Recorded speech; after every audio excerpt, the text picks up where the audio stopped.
You know who's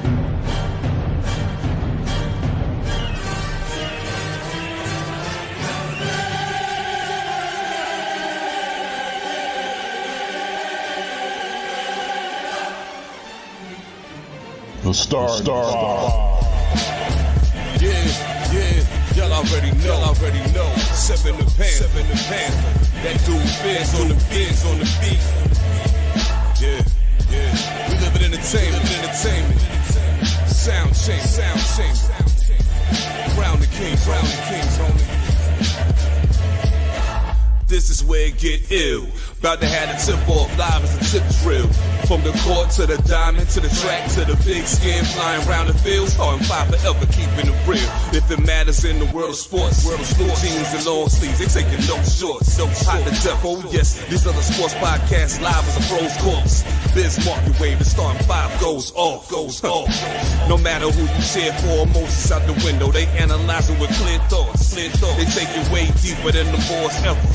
No longer got any use for the four letters. The latest news, score stats and a view from the sideline. Ain't no guideline, it's just the truth. Yeah, no need to dig for a pardon line. It's always in season of people starting five. We going in on three, run the baseline, start five. We got what you need. If the sports news you see, we don't waste time. We talking cause we live it. We got what you need. We going in on three, run the baseline, start five. We got what you need. And y'all know me, seven sign, I'm the illest cat spit. I got what you need.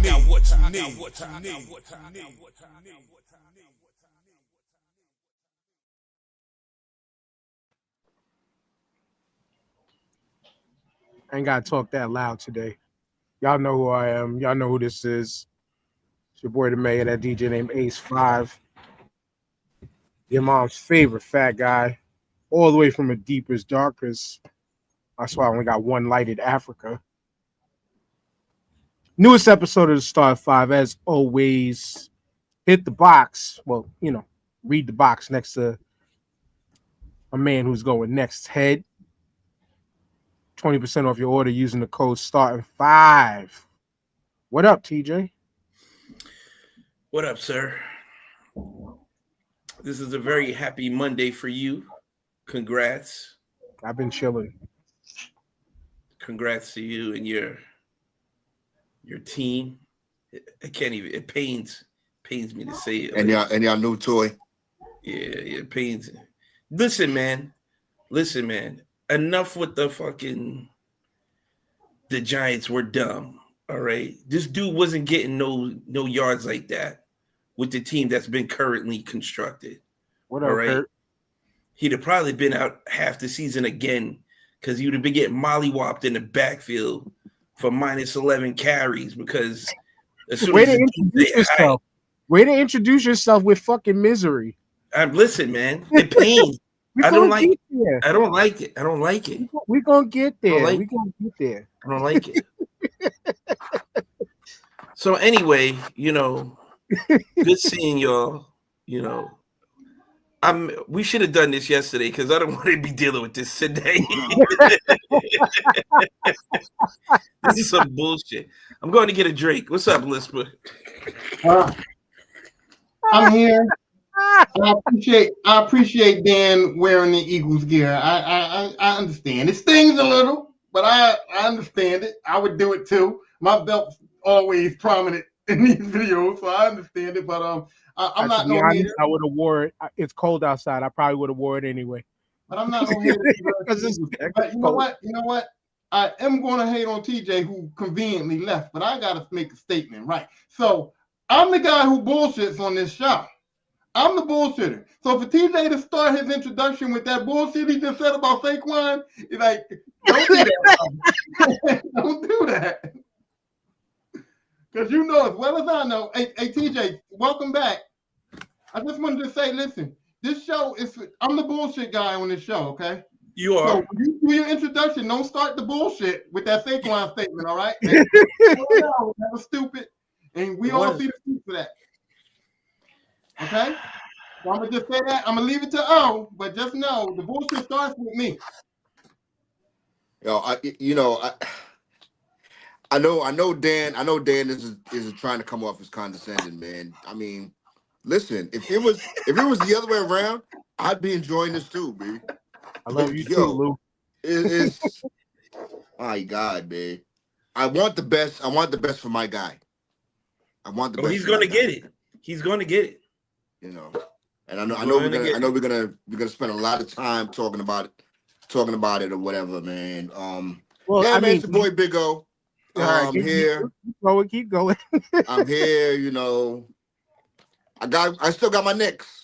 I still got my Knicks, man. Listen, it's been basketball season for a long time, dog. For a long time, homie. And that's what I said to y'all in the group chat. Like, yo, I don't know, but I'm sorry. I ain't up on the NBA season just yet because my season ain't over. I know. Oh, you mentioned condescending, but let's be honest. I've been the least condescending fan of a team I think you probably have ever up until now. But I'm not even being cocky. This is literally everyday clothing. Like this is everyday outside gear. Like I don't even know what to do with my Saquon Barkley jersey, man. I don't even know what to do with my jersey. Like hold on to it because after he's done in Philly, they won't remember he played for New York, nigga. That'll be like a special edition. What a keepsake. Gotta be a special edition jersey. Go get it signed now. That'll be the back in my day. Do you know where this man started? That's what that would have been. But nah, I'm not. You know, I'm not that. I'm as you see in my name.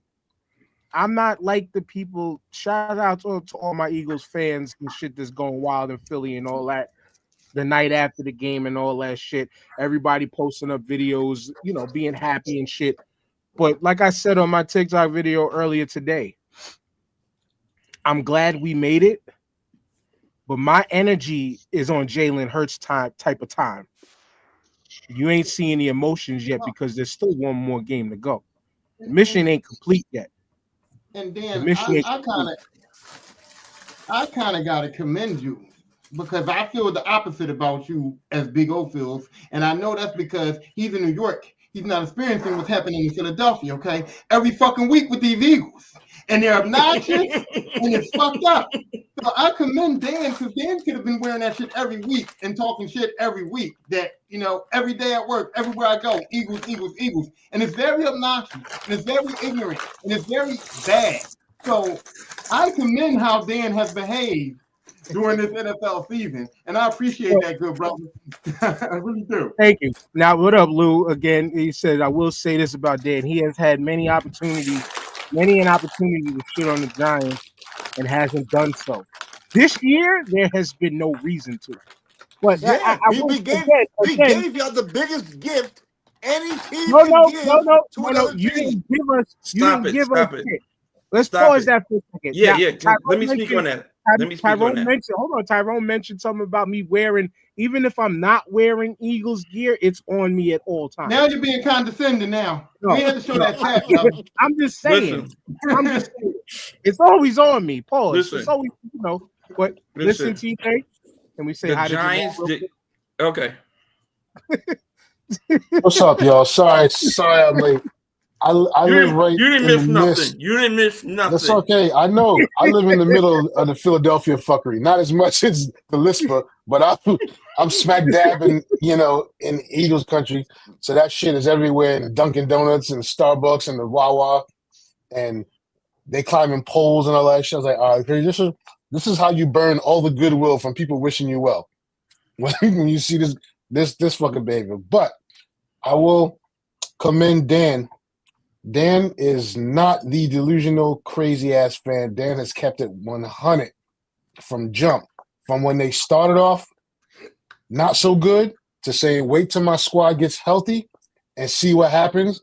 I will give you your credit. You have been spot on. I'm happy for you. You deserve the success of your team.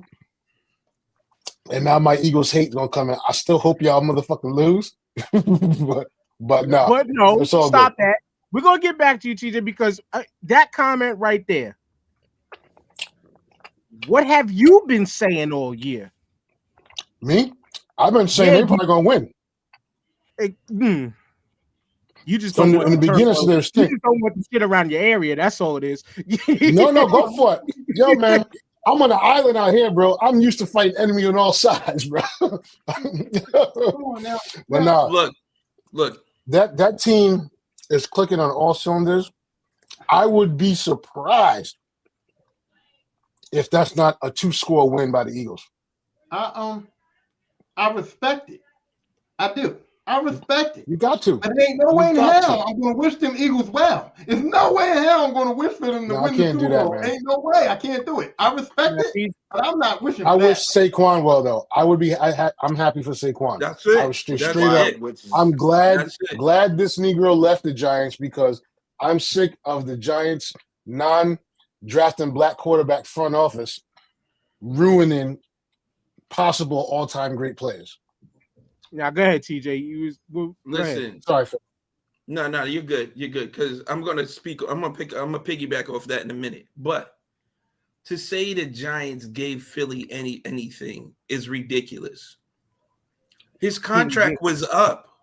He didn't have to go to Philly. He didn't even have to go into the division. He did not. He didn't have to go into the division. Imagine he said he wanted to go to San Francisco and run with fucking McCaffrey in the backfield. Who's stopping that juggernaut? Now the hate is really both on the defense, right? Yeah. That Giants front office hurt his feelings. He said, "Watch this shit." Yes.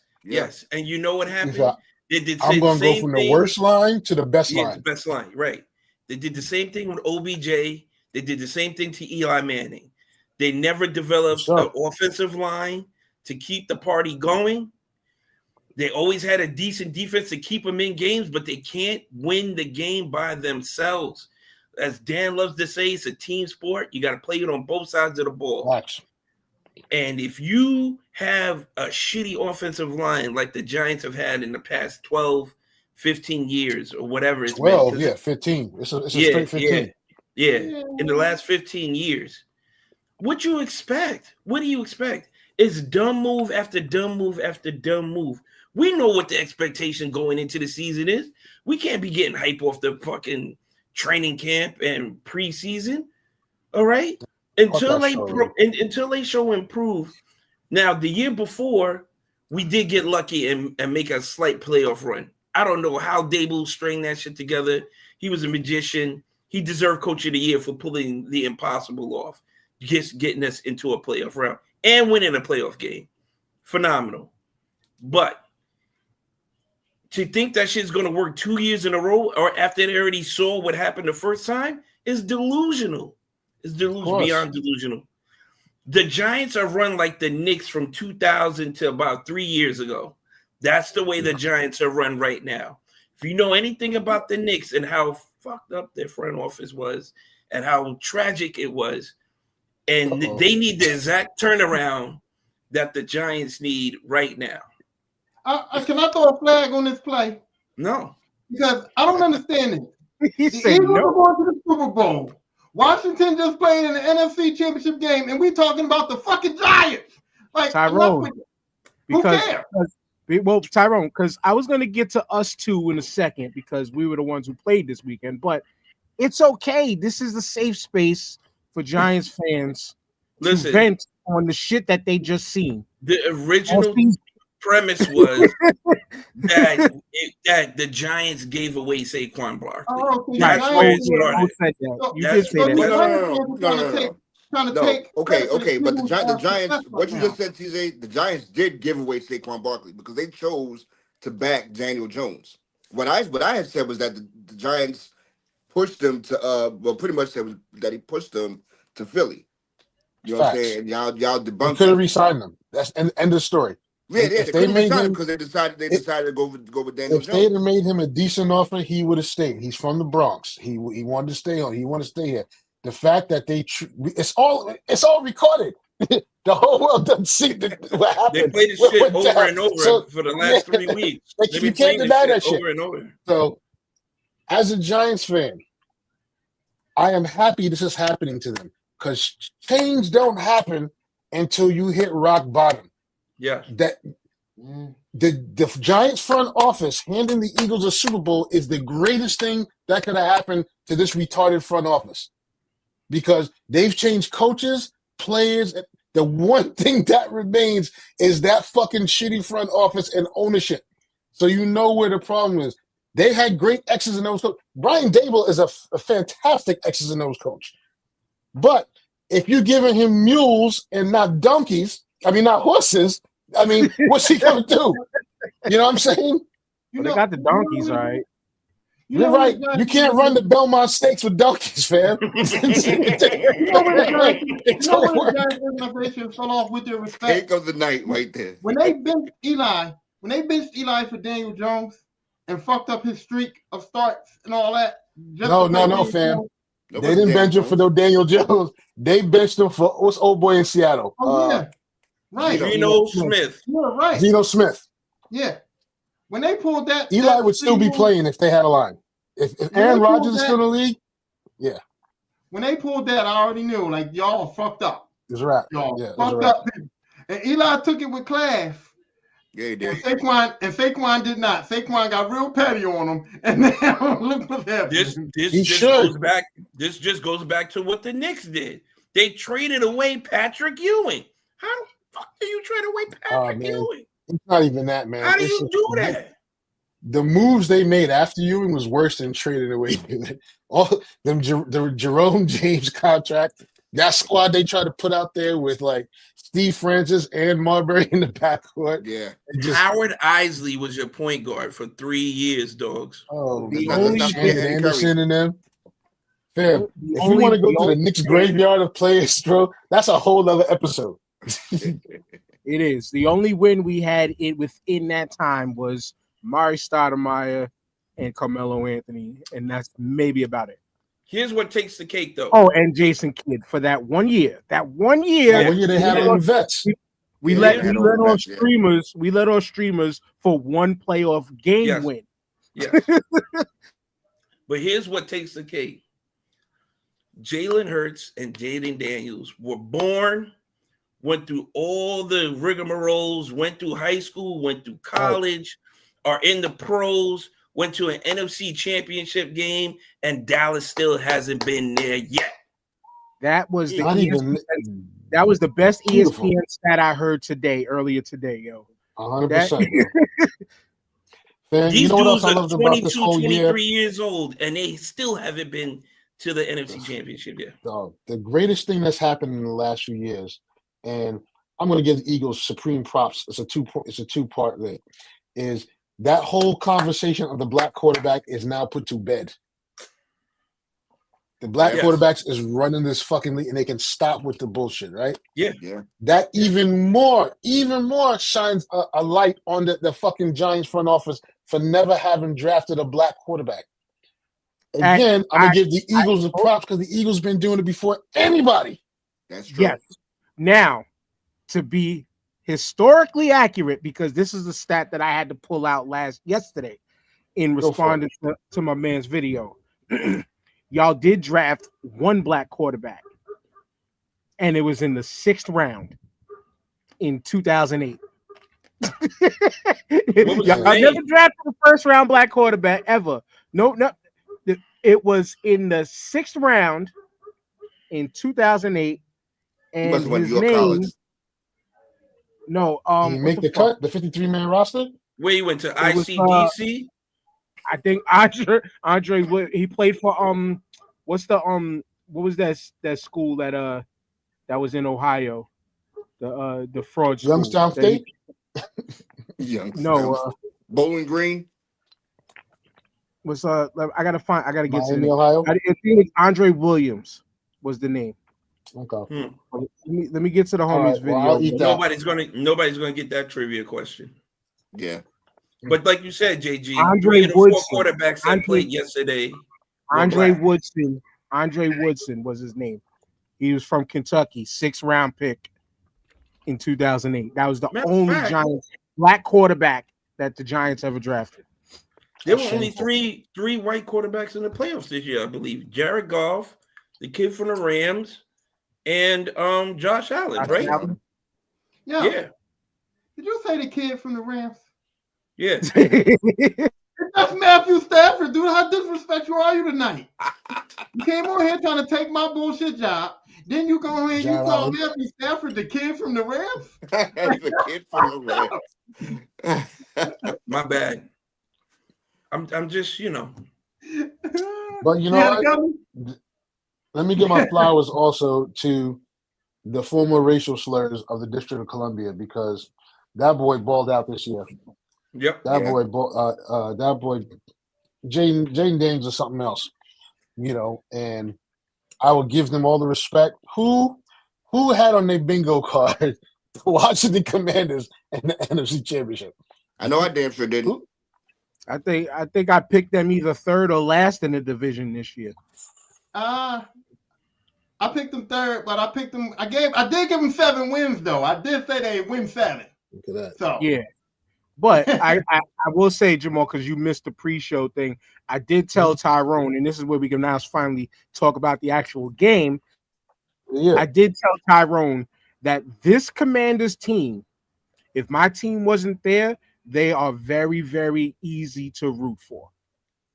And I mean, for sure, very easy to root for.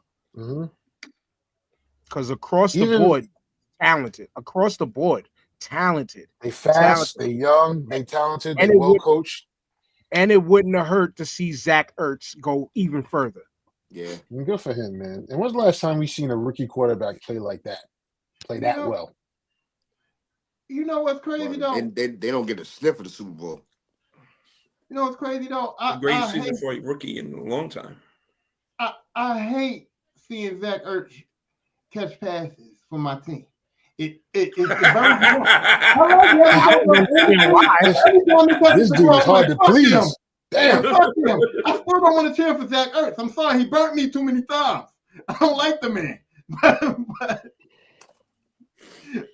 good for him, man. It was almost like he's always he was done. You know, he was always been a great pass tight end. So I don't understand why not. Even though historically, y'all tend to get our scraps. Let's keep Deshaun Jackson, Donovan McNabb, Carson Wentz. I know there's been more. But those are the first 3 that came to mind. Y'all eventually get our scraps. Damn. That's because the NFC East is built on, if this team don't want me, I'm gonna make sure I go to the division. Donovan McNabb came to Washington on purpose. Deshaun Jackson came to Washington on purpose. You know what I mean? I know. Like and I rooted for Saquon or Barkley went to Philly on purpose. Fuck you talking about, bro? Yep. But yesterday's game, Tyrone, like, let's get on about it. I'm not for moral victories, right? And not at all. And I know that the final score says that they were blown out of the water. But if you watch the game, you can see that a lot of that was garbage time. And a lot of that was the Eagles wasn't even really trying to blow them out the water once they knew the game was over. But it's like, it's too much time left. So we still got to play football. They took Saquon out and Shipley ran off on them. You know, so it was like, what do you do at that point? You know what I mean? Like, what do you do at that point? You know what I mean? But I'm commending Washington for even just being in it.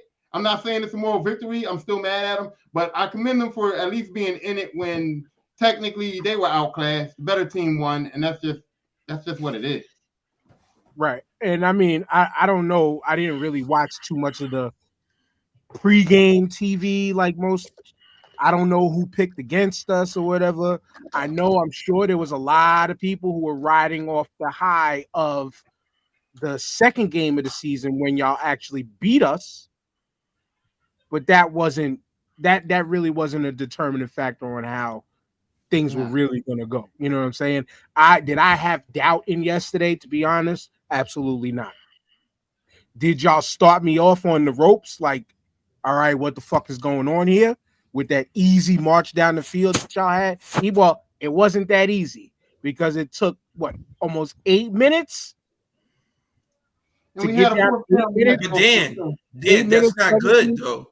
Because they control the clock and they kept your defense out there that long. 8 minutes, 17 plays, for 3 That's the only way points. you're gonna beat that team, man. That's the only way. For 3 points. For 3 Yeah. points. Hey, And then TJ. turn it around. And what happened? Fumble. One play, 18 seconds. Hey, TJ, that's essentially what happened to Detroit. The Lions with those 5 turnovers and Washington with those long drives had that defense out there too long. That's how they beat Detroit. They kept the ball for long drives, and then they got a bunch of turnovers that brought that defense right back out there. So Detroit's defense not only was depleted, but they was tired. So, the Eagles defense, I thought that was our chance, Dan, because to the opposite of what you're saying, Saquon scoring that quickly, I thought was going to be a bonus for us. That defense was just out there for 8 minutes, and then Saquon scores in 18 seconds, and they got to come back out there. And they was energized after that, man. They was energized. I thought we're going to get no. I mean, they turned the ball over. I thought we had a chance at taking advantage of that drive, advantage of the defense still being tired, and Washington fumbles, and it's like, oh well, there it goes. You know what I mean? Yeah, they were definitely revitalized after that, man. Yeah, they were absolutely, absolutely. But now, I will say a couple things. I was glad that Jalen Hurts was able to get damn near everybody involved yesterday.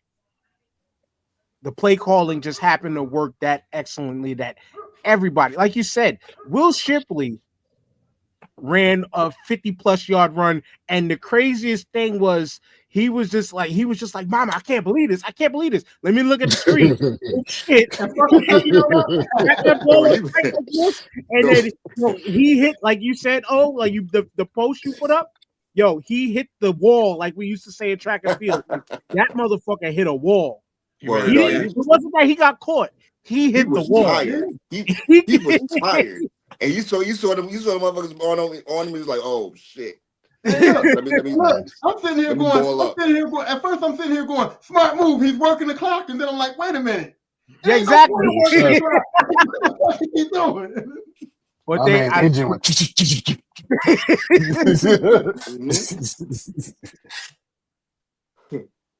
Listen, the play calling for Washington was very good. That fake punt, that call for the fake punt, that was amazing. That was amazing. Caught him sleeping too at the right time. That was a huge play in that game. And we almost read that right. Yeah, but Daniels gave Daniels threw the ball up, and he gave his receiver a shot at a one-on-one, a shot at it. And not for nothing, McLaurin almost pulled it in. You know, it just so happens that he hit it, and it fell right back into Mitchell's arms. You know what I mean? So it was like, even then, he still threw a good ball. You know, he still gave his guy a shot at it. The interception in the end zone? Yeah. Nah, that went right into Quignon's hands. Yeah, but McLaurin tipped it, and he had a chance to catch it still. Nah, I think we might have to pull it on that one. He tipped it, and then McLaurin had a chance to catch it, and he missed it, and the guy fell down, and it landed on him. I'm gonna have to look that one again. But after McLaurin tipped it, it was right there in front of him, and he tried to grab it, and he just missed it, and it fell down, and Mitchell caught it on the ground. I think you're right. He was on his back. Yeah, he was on his back, and the ball fell right into him. I think you're right. But yeah, I mean, one fumble you might survive. 2 fumbles, it's even money. Like, you really got to will yourself back in the game. 3 fumbles, that's an L. Well, that's an L all day. It's really not. It was written. It wasn't written for them. I mean, there's a reason why the rookies never win a Super Bowl. Eventually, and that shit shows up. So it's all good. And it wasn't the fact that the fumbles. It was the fact that the fumbles came at opportune times for Washington, where they had chances to get back in the game and they fumbled. And also, the Eagles scored touchdowns off of every one of those fumbles. So that's 21 fucking points off the turnovers. Yeah, you're done, dude. You're done. Yeah. And we won by 20. What was it? 55-23. Yeah, well, we ain't gonna talk about that. You could take them off the table, and we're still gonna win. Yeah. By a large number. We're Third grade math. Well, we don't know. If you negate that 21 points and then you play it out, we don't know how it's gonna play out. Now, don't do that. Well, I did say pre-show. Let's stop doing Micah Parsons math. Remember, I said that. Well, if it wasn't for those 5 plays, but you can't say that even if they didn't fumble, we would have still wiped them out. Like you can't say that. We don't know. Same way. No, I didn't say wipe out. Same way. If it wasn't for those fumbles, y'all don't know if y'all would have wiped us out like that. Like true. The defense wasn't there yesterday, man. I saw, also. So it's all right. We lost TJ. Oh, there you go. No, I'm good, man. Okay. I'm just marinating over here. No, man, that was down the stretch of the last 12 games, they've been the best team. They've shown why. And now it's for all the marbles. And now it's like, okay, I don't see how they're not the favorite. But Lord have mercy. Now comes this. Go ahead. Before we talk about the Chiefs-Bills game, can Jalen Hurts win the game if they need him to win the game? Oh, yeah, easy. He could have won the last time they played. Yeah, for sure. They got out game planned the last. They were better than the Chiefs the last time, man. Last Super Bowl they played. I don't know what's the narrative. I don't understand the whole narrative about can Jalen Hurts win the game by passing, right? He doesn't throw the ball because he doesn't fucking have to. What? You don't need to. Or something you don't have to do. He can go out there and play the Eagles game, play within their offense, and win. Why would you force him to do something he don't have to do? But here's my thing, though. Why would you think that when he has Goddard, when he has a great offensive line, when he's mobile, he has Goddard, and he has Smith, and he has Brown. And he has Brown on the other side. So he has Goddard in the middle, Smith and Brown on the other side. He's mobile, and he has the best offensive line in the league. Why wouldn't you think he could throw the football? I can throw the football. I don't know that Jalen Hurts can't win the game throwing. He can win the game. I know. Going forward, he never has to worry about any of his receivers being double teamed. And that's the joy of the beauty and the joy of having somebody like Barkley there. You have Barkley in a line. When you have a line and a good running game, offensive line and a good running game, that's it. Which all of that tied together, right? Yep. This is where a lot of people today been talking about Jalen Hurts. What Tom Brady was mentioning in the game, Jalen Hurts with too much time usually gets him in trouble. Yes, he did say that several times. And this is where this is one of the few things that I had problems with my Eagles all year. You seen how quick we're gonna, like you said, we're gonna get to this game in a second, but you seen how quick Pat Mahomes was getting that ball out of his hand last night, right? Yeah, he got that. Is not. You see his line? Oh yeah. But that's not the type of offense that we play. To where Jalen Hurts ends up having too much fucking time, and is running loop-de-loops in circles in the backfield, which doesn't always spell victory. It really reads problems. Because you just mentioned, we ain't got to worry about double teams. No, we do. When your guys can't get open for the consistent chunk plays that we run, or those big type plays that we run, that's a problem. That means those wide receivers are getting covered, whether it's a proper like cover 2 or cover 3 zone, or whatever type zone reads that our receivers just aren't getting open in or something. There has to be quicker checkdowns. There has to be quicker ball movement. And that's where our problem really, really lies. Now, again, to go to this Chiefs game, I didn't sit there and watch the whole game yesterday because I honestly didn't give a fuck. We was in. I don't care who we're playing. And it don't matter. Yeah. It really, and that honestly, Jamal, that is the genuine take that I had. It doesn't matter who, because what we did, we did in Buffalo earlier. Yeah.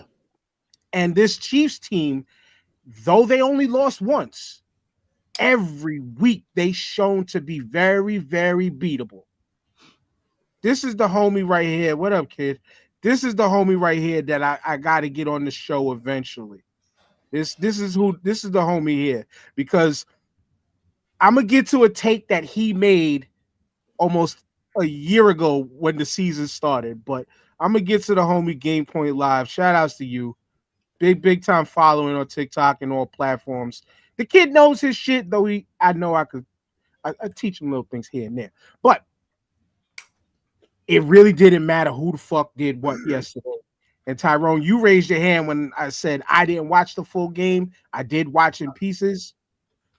Buffalo should have won the game. I was just raising my hand to say I did watch the full game, and I'm not for moral victories at all. And I'm not for feeling sorry, and Josh Allen got on the thing and said, hey, we were supposed to get it done, we didn't get it done. But I do it is a point where you start to feel bad for this dude, because he's played well against the Chiefs in every single game that he's played against them. In all 8 games, he's played well. He's beat them 4 times in the regular season, and he's lost all 4 of the playoff games, even despite him playing well. And last time, he had to watch with 13 seconds left. He had to watch Patrick Mahomes pull his magic off, and then never got the ball back in overtime, got screwed off of that. And then last night, on that 4th down, he put the ball in one of his players' hands in field goal range to tie that game up, and watched it drop. And it's like, dude, that's fucked up. You know what I mean? But also, that play, he was under duress because there was about 2 or 3 Chiefs linemen and linebackers on his ass. Because Spagnuolo drew up something like he does. That's what happened. And he just threw some shit up. And what happened? Kincaid wasn't ready for it. It hit him in the head. That ball still hit one of his players in both of his hands. Yes, and that's something that the old football coach at Portsmouth High School, shouts out to Pertzman. I don't know if you're still alive or not, but he used to always say that to everybody. If that shit hits you in the hands, you're supposed to catch it. Right. Every coach will tell you that. And then to sit on the sideline and watch his defense let him down again. If you look at his face, with a minute and change left, and even though they wouldn't get the ball again, you saw his eye. He knew that game was over. Yeah. You saw his face. He knew. He's like, it just the magic is not here today. He just knew it. And again, I mean, it's unfortunate, but he plays for Buffalo. Now, my thing was, I was happy the Chiefs won because knowing Buffalo, right? Buffalo was going to have the distinct honor of being the only team to lose every Super Bowl to one division. Every squad in the NFC right? With a record. I said, Sam, if Buffalo would have won that game, I said, guaranteed the Eagles was winning the chip. There's no doubt in my mind that Buffalo was going to lose, would be the only team to get swept by one division in the Super Bowl. Vegas would have went crazy, yo. Man. And the only team they didn't lose to was the Skin Manders or Red Commanders. They didn't lose to them. No, they did. They lost in 91. I thought it was Giants Dallas 3 times. Giants. The next year they lost to the Skins with Mark Rippon. Oh, so Dallas twice. Dallas twice. Oh, yeah. So we could have completed the Haifa. Shit. Yeah. Yeah, man. There's no doubt in my mind that's how that shit was going to go down if they got that. Damn, we could have completed the cipher. Oh, well, that'd have been that was mercy on that whole city that they lost yesterday. That was they may not realize it now, but that was the mercy. They was you don't want to play this Eagles team, not with that squad. Let me ask y'all a question. Has the running back market been reset? Because they've undervalued this position for the last 5 years. And they've shown you with a decent or even a good offensive line, you need a solid running back to carry your team. You just can't pass and throw for 400 yards. I don't care what kind of receivers you got. You need a solid running back. And all the teams in the playoffs had a solid running back. Ravens had Derrick Henry. Right? At least balance. Right. I want to go to O first after this comment to answer that. But he said, if I'm Josh, I'm going to a management and saying, let's restructure. We need players. I'm sick of wasting these years bringing me players. If Saquon went to Buffalo, are they in the Super Bowl? No, because Buffalo doesn't have the Eagles line. It's the combination of the best line in the league And the best running back in the league. No. I take that back because Cook is no Saquon, and Cook's been decent for Buffalo. So with Saquon, he could make that difference to take them over the edge. Yeah. I think so. Because Cook was doing his thing last night. Take the Super Bowl if they have Saquon, because Cook did a good job against Kansas City. Yeah, he did. So with Saquon, it would have been that much better. You know what I mean? But to answer TJ's it's so question, good. Go ahead, Dan. Now, I was thrown into to answer TJ's question. We all answer TJ's question of, has the running back market been reset? I think it's trending in that direction. You know, I mean, you need balance, right? And you have I mean, unless you want to go in and say that Saquon and Derrick Henry are the outliers, you know, but I mean, it looks like it's trending in that direction, man. I mean, James Cook, you know, like we said, he did a pretty good job last night. You know, Kareem Hunt did okay, right? The game before, you know. Go ahead, Tyrone. It's not trending in that direction to me, because I believe that Saquon and Derrick Henry are the outliers. Because I mean, besides McCaffrey and what he does, which is special, but he's not really your regular running back. You know, he's a versatile guy. He does a lot of shit, and so he don't really count as far as like running downhill, as far as like what Saquon does, as far as like what Derrick Henry does. He's kind of a shifty player. Other than that, Detroit has a two-back tandem. So Detroit works two backs that kind of different styles, where they switch it up, where they use that as to their advantage to get their run game off. Other than that, dude, you have Kareem Hunt have one good game here or there, but Kareem Hunt can't consistently run all season. That's why they use him sparingly. Listen, Joe Mixon got the Texans to the playoffs this year. Joe Mixon had a phenomenal regular season to put that team into the playoffs. You need a good running back to go to the next level. You need some type of good running game. I'm waiting last to answer this question. Here's my thing though. If James Cook can be decent with Buffalo's offensive line, if Mixon can be decent with Houston's offensive line, then basically what you're saying is you can throw a good offensive line in there and anybody can run back there. And that's the point. That's the point that they were making about because Will Shipley is not running for 1,000 yards, though. Will Shipley's not getting 1,000 yards. Yeah, but he's playing. Saquon is the outlier. And look is the outlier. And look at Saquon in New York when he was in New York. He was 1,000-yard rusher in New York. Yeah, he was still dangerous, but he was still getting 1,000 yards, but he was getting banged up too. Yeah, but he hurt. Still the difference is a good offensive line kept him healthy. Mm-hmm. Right. I'm just saying, the backs with that Giants offensive line are not doing that. They're because he's just that good. That's what I'm saying. But if you got a decent offensive line with a good to better than average running back, you can go far. Jamal, answer the question so I can get my turn. Go ahead. I know. I don't think the market is reset. I think now when you see a generational running back, I think what's reset is teams are going to say, okay, I'm not going to wait to the second round. If you have a good line and they see a running back in the first round that's of caliber like that, teams are going to be more apt to draft running backs high again, depending on that line. You know, but I don't think as far as the market is concerned, I mean it's Saquon and Derrick Henry. Not the rest of the teams in the playoffs don't have a Saquon. You know what I'm saying? Go ahead, Dan. And pretty much that's y'all made a lot of my points. Like Tyrone said, they outliers. Derrick Henry. I said that, but go ahead. Saquon Barkley. No. I said. Oh, I was responding to your thing. Oh, of saying outliers. Yes. Okay. Derrick Henry, Saquon Barkley are beyond outliers. Christian McCaffrey is the next level, but he can't stay fucking healthy. The real market that needs to be valued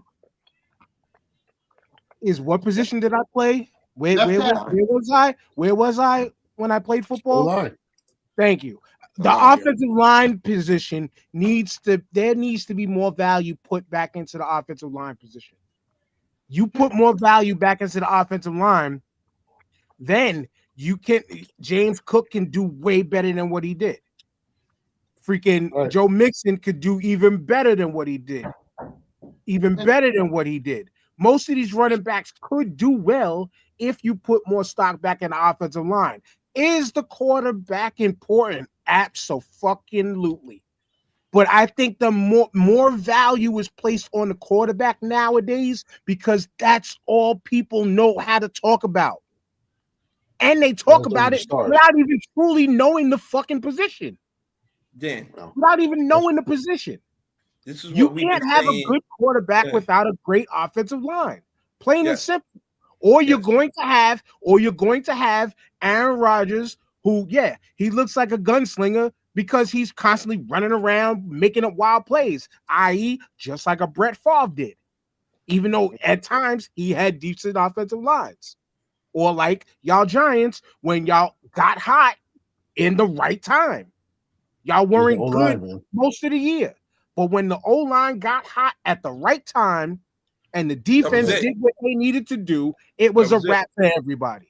Yep. The value needs to go back into the offensive line. And TJ, let me ask you a question, right? Mm-hmm. If you have a half decent offensive line, not a good one, a half decent offensive line, right? Mm-hmm. Are you giving a running back a 5-year max contract? Because that's the point. He may have 2 good years, but he ain't gonna have 5 good years if you don't have a good offensive line. So you can't reconstruct, you can't reset the market because you can't give a running back a 5-year contract, dude, for that amount of money. You cannot. What year is the running back in? Is he in his 5th year already, or is he in his 2nd year? It doesn't matter. That makes a difference. That makes a difference.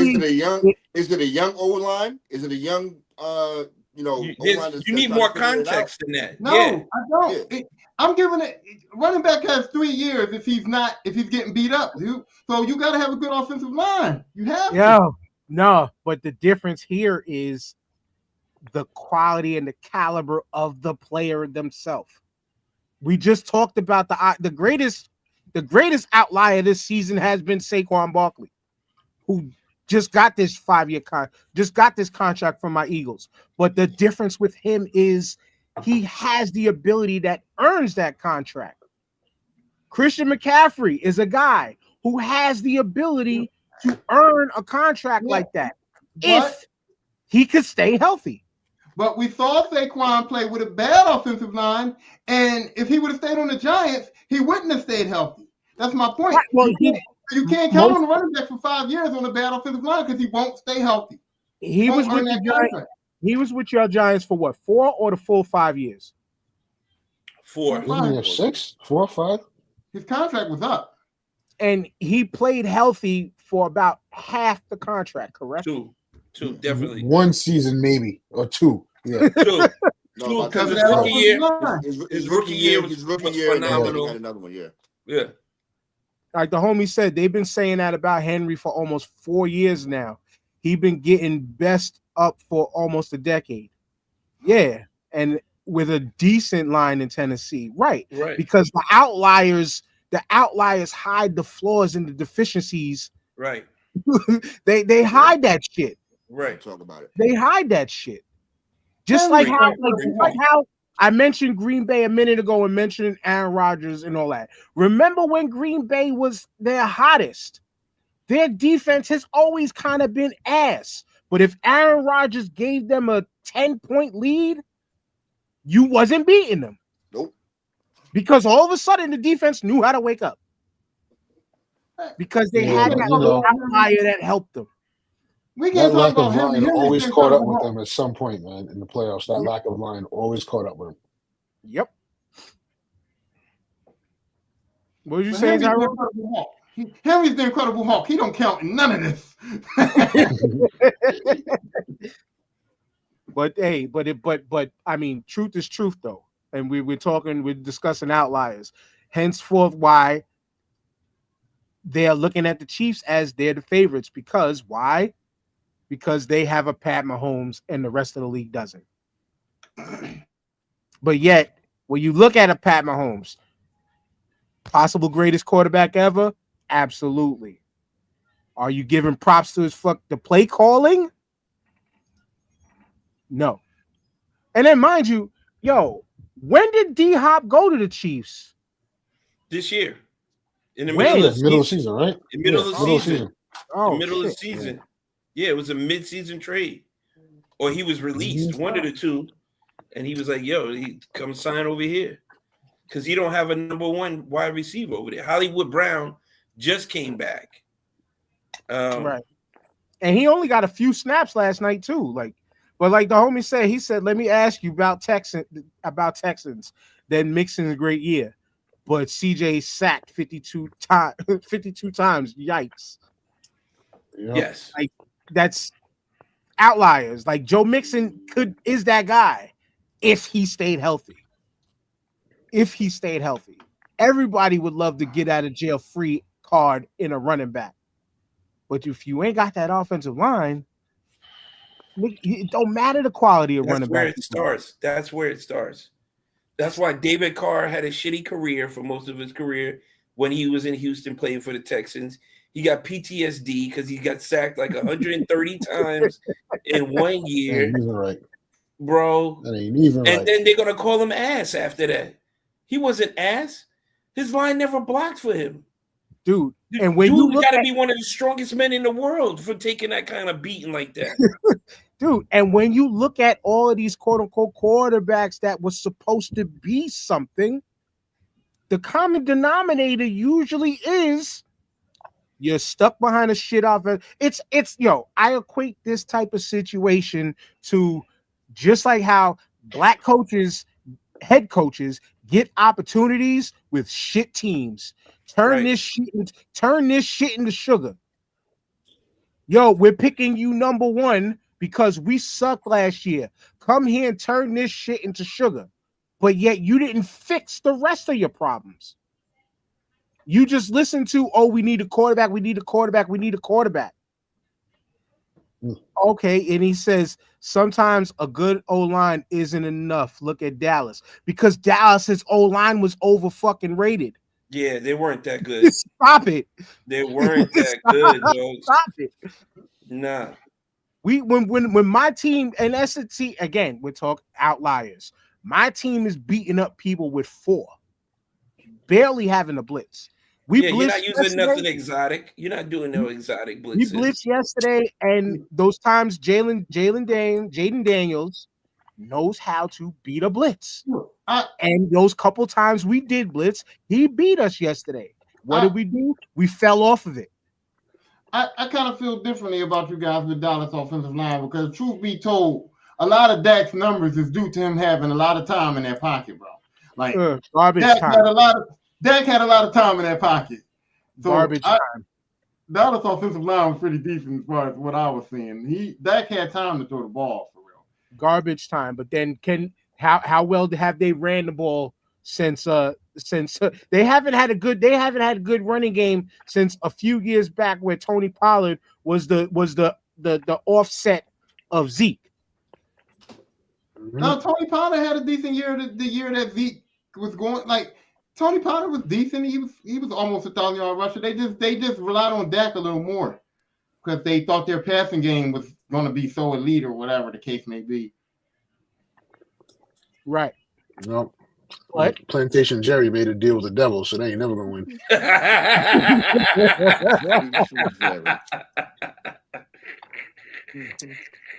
He's gonna be a corpse before they win. As soon as he dies, Dallas may have some success again.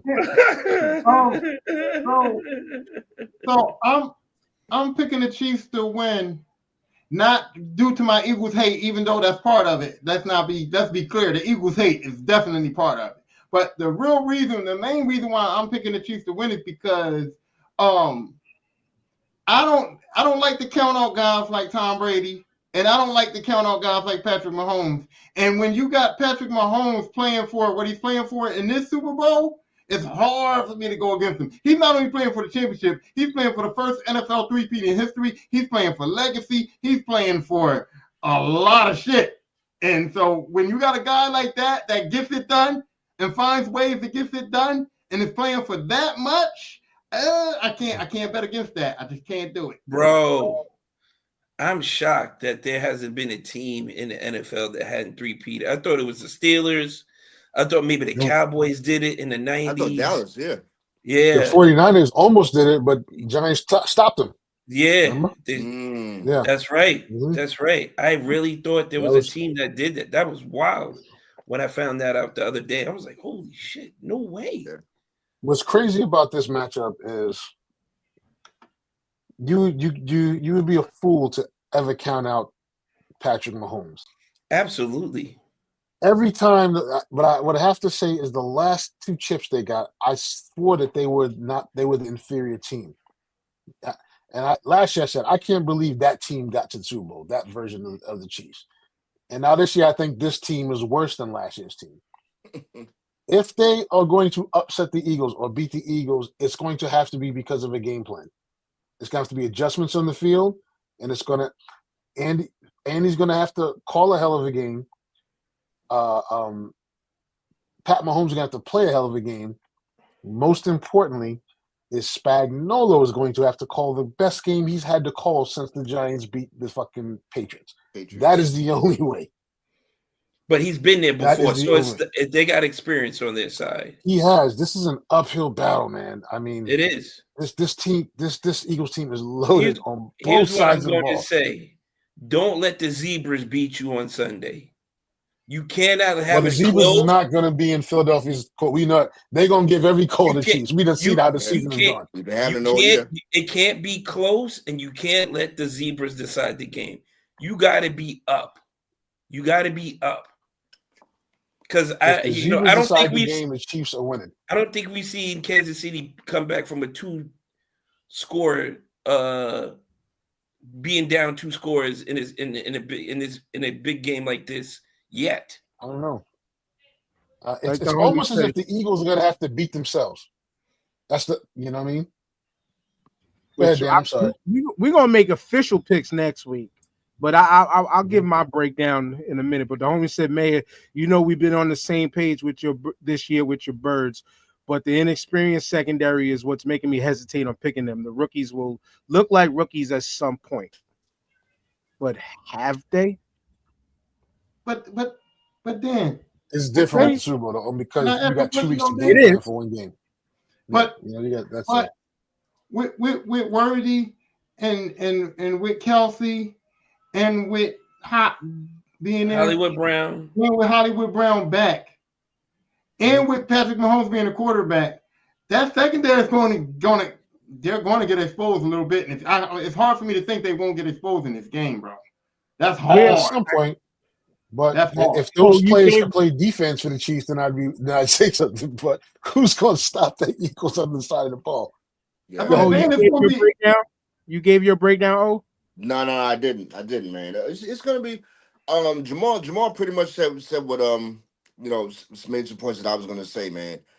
That the run offense, Eagles run offense versus Chiefs run defense is going to be must see TV because.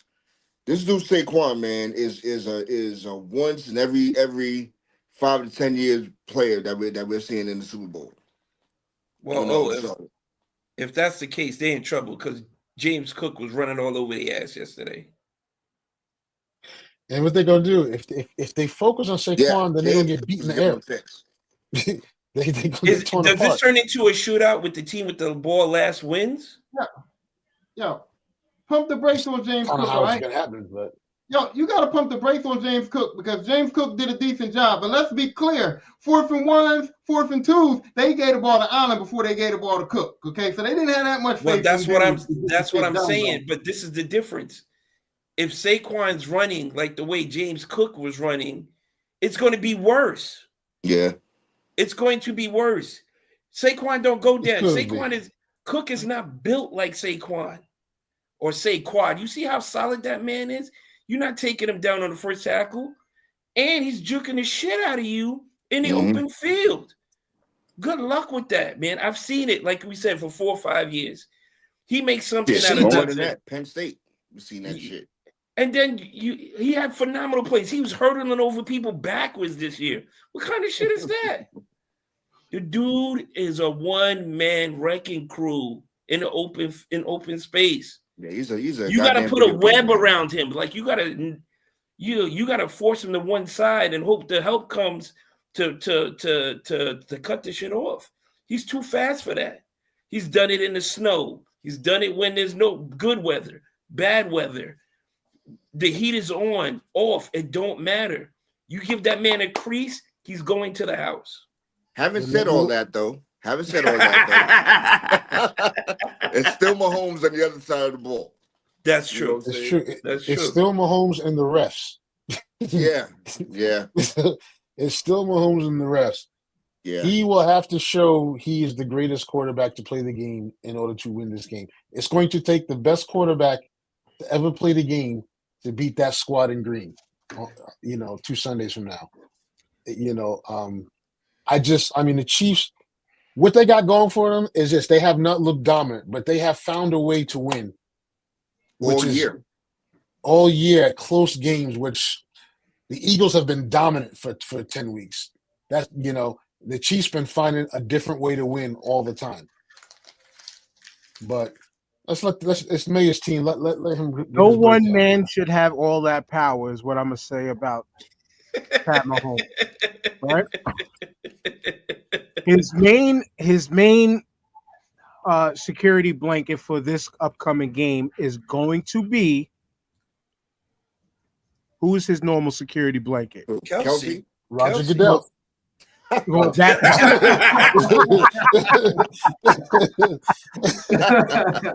but Kelsey's going to be his main security blanket. I think Kelsey may still end up getting 100 yards receiving. No touchdowns. Kelsey cost me a lot of money last game, man. He ain't scored no touchdowns, no receiving yards. He really wasn't a factor. Here's where differences lie in from this one compared to the last one. And I'm going to add some bullshit in there that y'all going to say is some bullshit. But I'm going to open it up by saying, number one, and please remember this. The last time we won the Super Bowl, we had a theme song going into the Super Bowl with Meek Mill's Dreams and Nightmares. Right? Remember that? You really want to bring up Meek Mill? This year, we got a theme song and energy of a theme song going into this Super Bowl with Too Short's Blow the Whistle. I'm just saying, when we have a song, we didn't have one when McNabb was there. We didn't have one when we lost the Super Bowl against the Chiefs. I'm just saying, when we're all on one accord with a theme song, I'm talking some ancillary shit. Well, I'm gonna call your bullshit out. I'm gonna call your bullshit out because y'all had Dreams and Nightmares by Meek Mills, which it was a Philly anthem, didn't mean nothing. Y'all got Blow the Whistle because Gilly played Blow the Whistle and he danced to it and he does his little dumb shit and got Too Short to co-sign it. And it's the Eagles song now. It's the Eagles song now, and y'all riding off of that. But what about when Jerome Brown died and y'all had Bring It Home for Jerome? Which was insignificant. One of your players died. That's some cold shit. That's some cold shit. Come on, man. What are you talking about, man? What are you talking about, dog? What are you talking about? You don't remember that? Bring It Home for Jerome. What? That's crazy. Jalen Cody Rhodes needs to finish the story. Yes, but that I just had to bring the bullshit in. Just the differences hey, listen, we got a Zach Bond. Who knew where the fuck that dude was coming from? I hate him. We turned a nobody into an all pro. You know what I'm saying?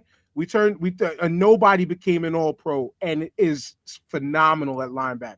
I know. So that might change my prediction on Kelsey. Yes, we got some rookies back there. But who expected Cooper DeJean to end up with a starting role the way he has? True. We got some difference makers back there. Is Slay going to get caught out a couple times? Slay is going to get caught a couple times. He's a gambler. He's a gambler. We know a lot about Slade, so yes. Yeah. He damn sure do. Big play Slade is going to get caught out there a couple times. Asante Samuel was going to interception and be 10 yards away from the receiver. Yeah, man. It's all going to be in the game plan, man. So, I mean, I would not compare this game to the last one because the squads are different. Because much different. Our offensive line is better. We seen yesterday we weren't healthy at center, so we brought in somebody who hasn't played center since college, and still did the damn thing yesterday, and killed it. As Jamal, the homie Game Point, talked about depth with this Eagles team. When you can replace centers and just keep the party going, it's a big deal. Yeah, that's a big deal. That's a big deal. It's offensive line, and he's not gonna be ready next. He's not gonna be ready for the Super Bowl because this is back, right? Probably not. He has to be see. ready because the guy's leg is shot. We got 2 weeks. Yeah, he was limping, but if you ain't moving on run plays, you can redesign how you do some run plays if you had pulling centers and stuff like that. Like you said, you can hide your deficiencies, especially with a Saquon Barkley. You can hide some shit like that. That is the A1 plus number one difference maker that we did. We had great backs the last time. We had great back. We had DeAndre Swift and we still had Gainwell, and I forgot who else we had at that time. But Saquon Barkley, who? Serviceable. What? Great to decent, not great. What? Change great to decent. In what world did y'all have great running backs? Y'all had decent guys. Ain't nobody was great. I said we had a great tandem at that time. Great. They did very well in that season that helped us get there. But we gotta Saquon. You know what great means? Nigga, we gotta Saquon. That's all I'm trying to get to. We gotta Saquon now. Saquon is great. We get it, man. We got a Saquon now, and we got a healthy Gainwell who can still make. I'm not adding Will Shipley. That was garbage time. Because he got took out that game, and they said Gainwell is hurt. That's my Shipley play. Oh well, we'll see. 2 weeks. 2 weeks. Well, 2 weeks. So we'll see what happens. We'll see what happens. Yeah. But man, it's the pressure. Receiving core, we're almost even. They might be a little bit faster, but they only look faster because their play calling is much quicker. That brings me to my point, Dan, is the play calling. It's the game plan. Yes, and that's what I said earlier. It comes down. It comes down to how well the Chiefs game plan for the squad, and how well how well the quarterback play is, and hopefully there's not an over-reliance on Saquon. He's going to do it. You can't stop Saquon. He's going to do what he's going to do. You know what I mean? He's getting at least 25 touches. 25 the touches. Chiefs need to keep that offense off the field, and I don't know if they can do that. And the other difference with that part right there, Jamal, my last point, and then we can move on to the thing that Tyrone wanted to talk about, because we missed a whole week of politics that was on fire that we got to get through some of this shit. But we are time killers when it comes to draining the clock. Yep. We've been that all year. So we KC is going to have, they're going to have to do everything quick, which is a different level of pressure than being able to slowly progress, but with fast plays. Quick plays, you can fall back, take your time in the huddle, come out, whatever, snap, bang, go, and eat time like that.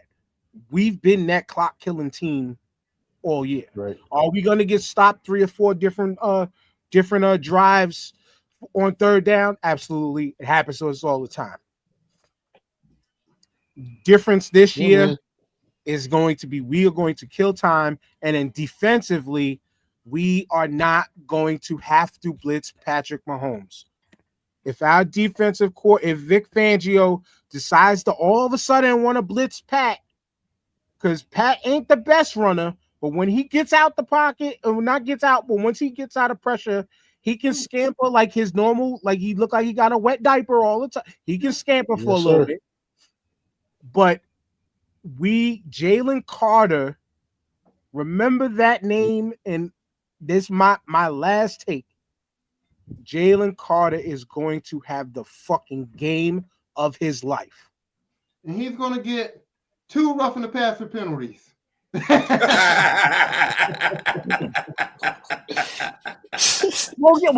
like, at the worst time. At the worst time. Who did Jamal say Pat Mahomes comes with? Roger Goodell. Boy, there you go. They're on the phone right now. Roger Goodell talking right now. And it's gonna be phantom shit. He's probably telling him, Pat, if Carter even touches you, I'm calling it. Right? He got the instant replay. He's gonna have the instant replay shit in his lap in the stadium. But the homie Gay Point. I got to shout him out. I shout him out all episode because he's been rocking with us. But last February, he made the prediction that this was going to be the Super Bowl just off of the Super Bowl logo colors, like on some NFL conspiracy shit. But when you look at it, he was kind of right. He was kind of right. And what are the colors? Oh, I'm pulling them up right now. Orange and green, dogs. No, it's red. Was that red? I'm sharing the screen now. Why are you taking that break? Knicks are up 20 on the third best team in the league. John Morant got 10 points. Look at the logo. Yeah. Damn. Yeah. Yeah. Yeah. No, that's just orange and red though. You ever see the green? No, I thought that's red. I guess that's red. Yeah, orange and red, right? No, it's red and gold. Like a neon. Oh, red and gold. Oh, sorry. Yeah. No, it's you can see the green. Light. I zoom up into a little better. Light. But it sounded ridiculous when he said it, and then it was like, motherfucker. I hit him in his inbox like, yo, you might have been right. You might have been right. But Tyrone. I wanted to first of all, I wanted to say like this Jimmy Butler situation, right? I agree with Jimmy. I don't agree with Jimmy Butler. I usually I want to take the side of the players. Oh, go ahead. What happened? Lay it out for us. What happened? What's going on? Jimmy Butler was disgruntled, and he said, I'm not happy playing for the Heat. I don't have my joy or whatever. And the Heat suspended him, said he was doing stuff detrimental to the team. I thought that was kind of fucked up at first. But then he requested a trade. The Heat's trying to, they said fuck him, whatever. Then he missed a flight. After he got suspended the first time, he comes back, he misses a flight. They suspend him for 2 more games. Then he walks out on practice. So now he's suspended indefinitely, and he's trying to force himself out. And the whole, and I was on his side when he first said, hey, I'm just not enjoying playing. He just said, I don't have no joy in playing basketball. I can agree with that. But then you become unprofessional after that. You know what I mean? And now you just took away everything that you've done. Because now your unprofessionalism takes away what you've done. And the other thing is this, Jimmy Butler, let's not act like you're a spring chicken. Let's not act like you've won championships there. You know what I mean? And so now, if Pat Riley says, hey, you're not worth that amount of money, then Pat Riley's a businessman. And Pat Riley's always going to do what he feels is best for business. So if he wants you on the team, but he feels like you're not worth that max contract, and at your age and the fact that you haven't won anything, you might have to eat that a little bit. But if you can't eat that, fine. Let's work out a trade. Let's work out something. Let's do it behind the scenes. But to become unprofessional after the fact, I can't ride with Jimmy no more. I can't. I couldn't ride with dude from the gate. Like, this is his 3rd go round doing this shit. You know what I'm saying? You're 35 years old. You want a max contract. You see what's going on in Philly right now with Paul George and shit, playing as many games as Embiid with a max contract. Like, nah, I mean, he already said he'll go anywhere but Memphis. You know, but I mean, I don't know. I don't Who's think going to teams pay are him? jumping out the Sorry, window man. for this guy. No, I was like, who's going to pay him that money at this age? And I mean, he can't let his feud with Pat Riley, diminish his career and his honor. You know what I'm saying? I Right. know he wants to get out of there, but he's hurting himself by doing it this way. And you know where this shit all started? It started with last year when they didn't make the playoffs or whatever it is. And he was talking about, well, if we was in the playoffs, we would have eliminated the Knicks. And Pat Riley shut that shit down. That's where it all started. Yeah. Yep. It all started. Yeah. So, but I don't know, man. He may.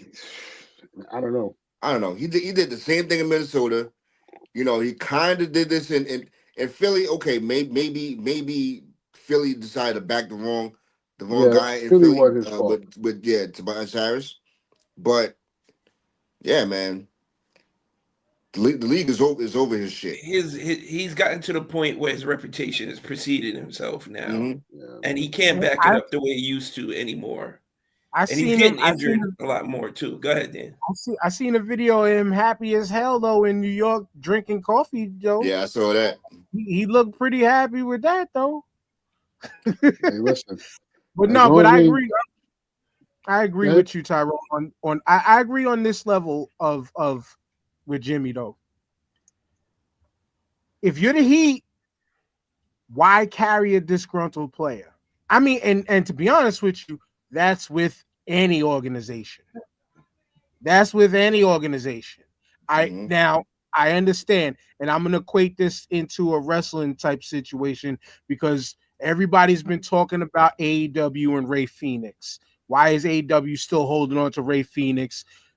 It's the fans talking because they just want to see him in the WWE because his brother Penta's there. That's the only reason why they just want to see that.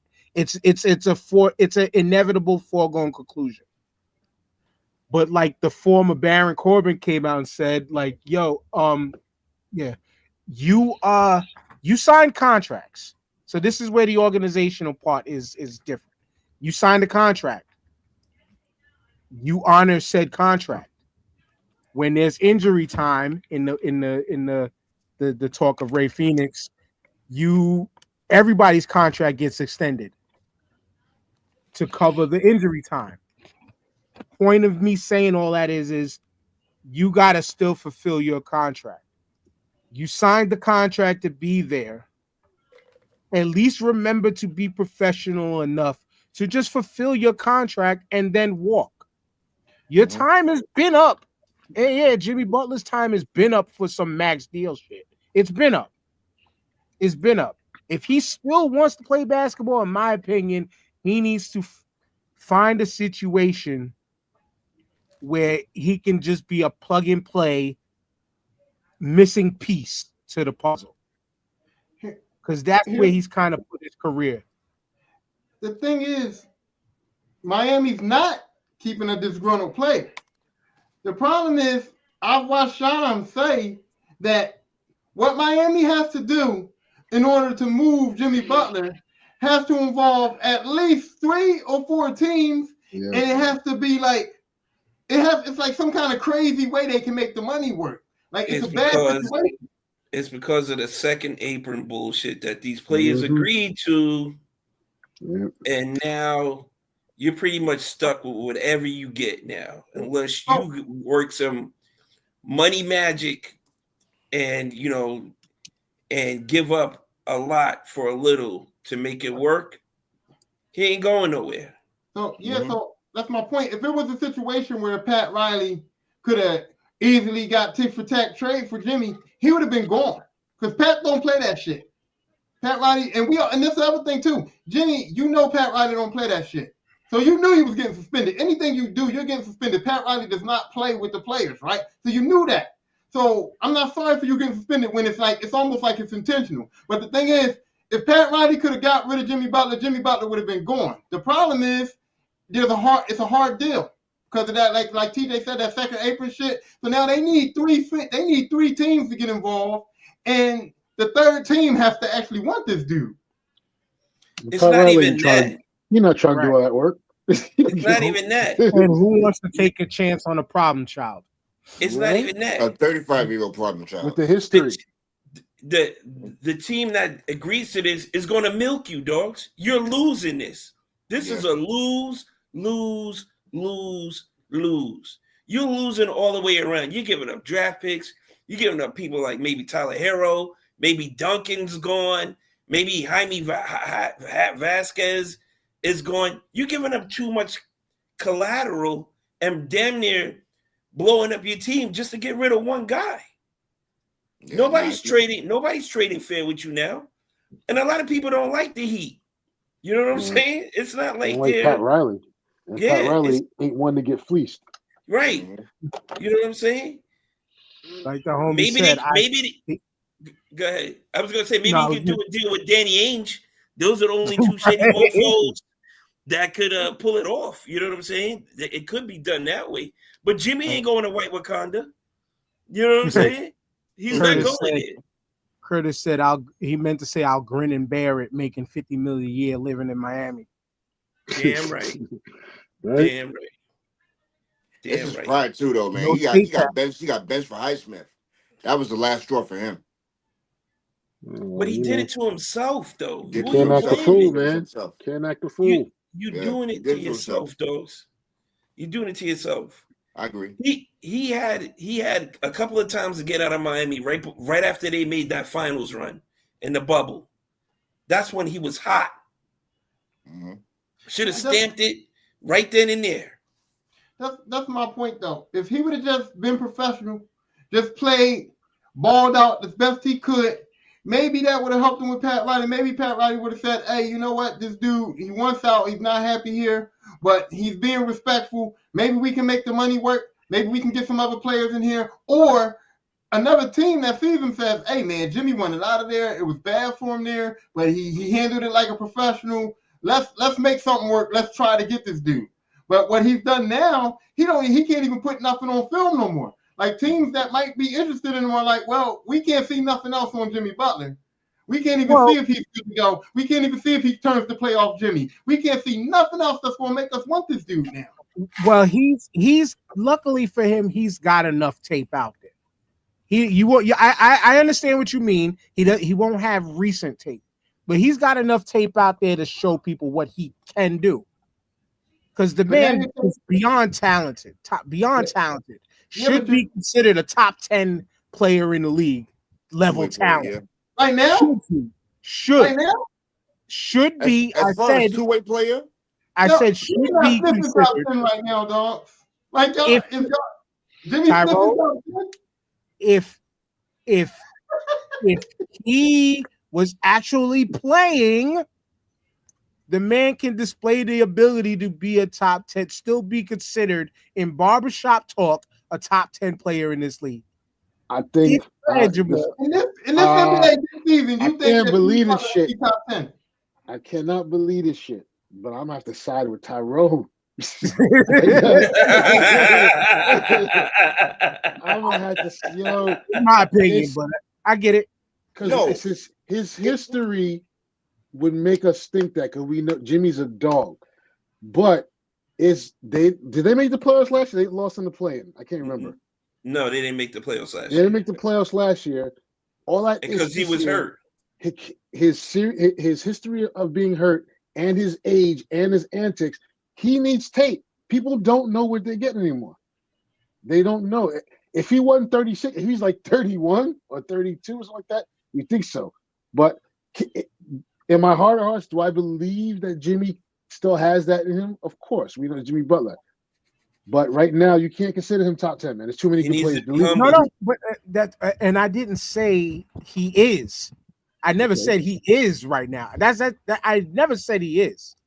I said if the man was still playing and putting it out there, he should be considered that. I never said he is. I said he should be. But the real point I want to get to is agreeing with Tyrone that I have no shame in doing. Respect goes a long way. And if you carry yourself a certain way, you get what you ask for. Straight up question, TJ. I want to answer to you, surprise. Right? TJ, I want to ask you a straight up question. Yeah. If Jimmy Butler right now was playing the best basketball he could possibly play at his age, with who's in the league right now, would he make top 10 on your list? No. Okay, so let me answer that question, right? Because I've been trying to answer that question. As far as a two-way player, offense and defense, that's what Jimmy Butler's, that's his claim to fame, right? We can have a discussion. We can sit down and have an argument as far as, are there 9 players or are there 10 players better than him still? You know what I'm saying? He is still an elite perimeter defender. You know, and he will still give you 15 to 18 points a game. That's all I want. That ain't enough, though. But please that note, ain't enough. Please note, once again, I never said he is. No, yeah, I know what you're saying. He should be considered. Right. If he's not going to carry a franchise. If that's what you guys want right now, he is not going to carry a franchise right now. Absolutely, and he's been trying to be that guy. Right. That's the problem, though. Right. If you can't carry a franchise right now, how you top 10 in the league? You can't. That's just like a top 10 guy is a guy that I might consider to be able to carry my franchise. Dog, I'm not. Would you consider? Would you consider Dame Lillard a top 10 player? No. Not right. No, Dame Lillard's not top 10. He can't. What he's can on he the do? Downside of his career too. Yeah, he's not. Giannis is helping him more than he's helping Giannis right now. Consider him one. Oh yeah, we got to get Dollar Dame in the Garden today. let's not talk about that dude because he absolutely knows nothing my nerves for about sports. He done lost. Brunson's better than Lillard. Listen, those are facts. Brunson's better than a lot of them, man. Listen, Josh Hart is better than a lot of those dudes right now. Here we go. We love Josh Hart, but come on, TJ. Man grabbed 18. Your man grabbed 18 rebounds last game in a triple double. He's the only player 6'4" and under that's doing what he's doing. Everybody else is 6'9" or better, 6'10". That Draymond dirty work is what he's doing. Yeah. Listen, he's not going to score. He's not going to give you 30 points. He ain't going to give you 25. But he's going to do the intangibles to help make winning plays. A rebounding guard is always a premium in the NBA. Yes. Speaking of that, though, did y'all see Jokic 35, 22, and 15, dog? Yeah. On who? Oh, he did that on who's he matched up against?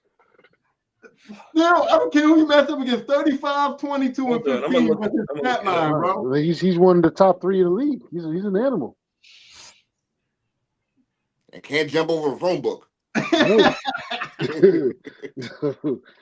Imagine him trying to double dutch.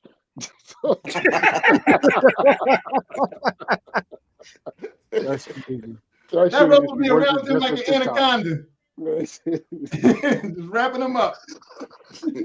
Oh man. But speaking of you said anaconda. Anacondas come from Brazil, tropical places that speak different languages. Yeah, so we're gonna close out with this. So yeah, the inauguration happened, right? Mm-hmm. We missed talking about some of the coonery at the crypto ball, but that's a different discussion for another day. Yeah, we got to touch on that though at some point. But what we're gonna touch on is your man it's barely been a week, and he's already been wilding the fuck out. And specifically, I wanted to talk about the immigration situation that's happening. First and foremost, yes, what TJ's doing right now. Poor abuela. Mm-hmm. There's some rumbling in the Bronx right now. First, But I don't laugh that hard because they're doing it in a very, very fucked up way. Mhm. Like, for instance, in Chicago, they went outside of schools Yup. and was trying to get into the schools to get the kids to then get the parents. Shout outs to the mayor of Chicago for stepping the fuck up and like, nah. Shout outs to Raz Baraka and Newark, right? You know, my neighbors over here, Newark. Mhm. They arrested a few hundred of them, right? But they just took people and then asked questions later, not realizing they took a U.S. military veteran. They got They're a taking handful. citizens, though. Mhm. They took citizens just because they were light brown. Oh wow. All of this shit has been crazy. But the biggest applause right now goes to Mexico, the president of Mexico, and the president of Colombia. Oh, they talking Because that shit. this motherfucker is wasting, as I learned the other day, it's over $850,000 per flight using military planes to try to fly only 80 people to these countries who are saying, no, thank you. No, Yep. you can't land here. We are not taking them. Them eggs are gonna go up to $9. I'm telling you, dogs. All that shit, bro. Fam, Oh, they arrested they the already wrong did. people. My wife bought the Yeah. fucking 20 or 18 or 24 pack. It was $16. 16, Yup. baby. The regular 12 pack was fucking $7. He's doing everything he said he was going to do. Yeah, I mean, we should we be surprised? I mean, No, let yeah. it happen. Let it happen. I mean, because if you were motherfuckers voted Spanish for and shit. voted for him, yes. Yeah. And now they taking your relatives away, or they taking you. You thought you were safe when you voted for them. They taking everybody out, Or your wife. or your wife, Yeah. Or your taking wife. citizens. And It's for optics. It's all showmanship and optics. They raiding and sending like dance, and only 80 people out. On the shit. Eggs is up high, right? Biggest one day loss in stocks in the history of the market. It's starting up dope. Gas is up, right? Listen. That's creeping back up. Yep. Listen. You think California is going to be rebuilt back quick? Who's building them shits, dogs? dude, That's a huge Latin American population. How about there's already been videos of crops dying, houses stop being built, stop construction. Why? Mhm. Because they are disappearing because they don't want to be open targets in any of these work sites. Wait a minute. It gets even better because he wants to disfund and end FEMA because he said the states could do it by themselves. Yeah. Good Them luck red to the states- South. I love it because them red states have no fucking tax base. The blue states subsidize the rest of this country. California, the Northeast, Chicago, Alabama, we subsidize the rest. Missouri, so let them, Florida, let it break down. So Louisiana. I can equate all of this. I can sum it up in one childhood song. Okay, millions of monkeys jumping on the bed, and some fell down and bumped their head. And this is what's happening. You know what I mean? That's it. You jumped on the bed, you bumped your head, and that's what you get for jumping on the bed. Listen, I'm not shocked by anything. We knew this was coming. This dude said it, and he's standing on business. Yeah, standing on business. Those people that voted for him that live in Tornado Alley, schools is gone, houses is gone, factories is going to be gone, and they ain't going to get shit because the state is broke. They're going to be begging. For all that rah-rah shit and forgot about the fact that when these people get in power, they can't govern and they're horrible. They are horrible at handling catastrophes. That's how they got voted out. Remember Katrina? George Bush Katrina? Remember this thing called COVID? I was about to say, remember COVID? Remember the hurricane in Puerto Rico? Listen. It's okay though, because we're going to vote against our interests. Yeah, let him have it. But no, he's going to lower groceries though. The eggs are going to be cheaper. So, and he's getting rid of DEI because everybody can get a fair shot. That fucking report is the shit that's going to kill them. Because you see, when they broke down who DEI influences, the number one recipient DEI is white women. White women, right? Followed by Latin women. I mean, Latino community, Latinx community, followed by Native Americans, then veterans, then the disabled, then the LGBTQ community, then Black people. We so far down, bro.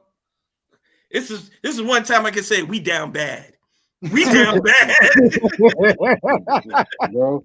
All we gotta do is sit and watch.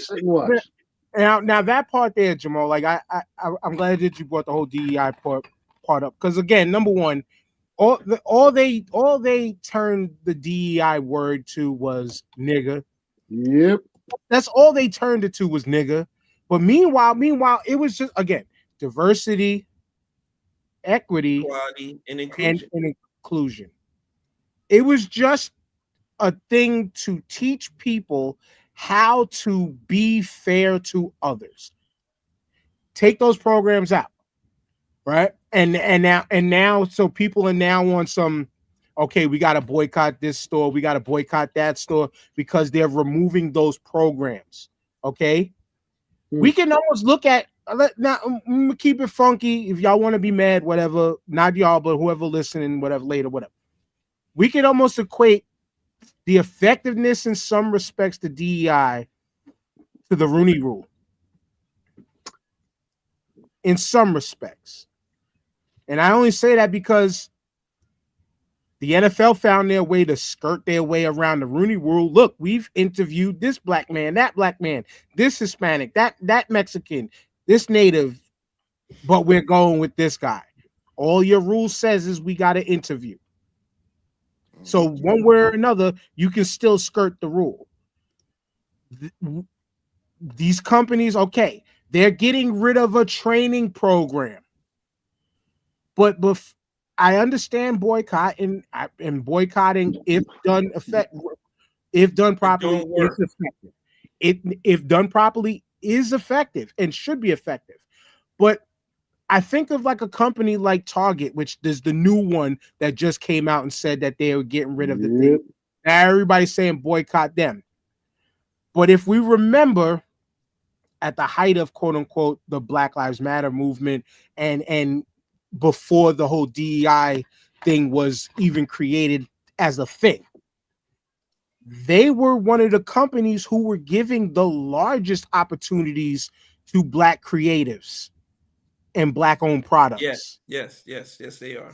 So in that respect, yes, we can look at the large picture. They're getting rid of their DEI training programs. Cool. But should we really look at their moves and how they actually operate in either getting rid of Black employment or reducing or subtracting the amount of Black-owned products they sell? Where should we be really looking into that? Here's where you really look into it at, right?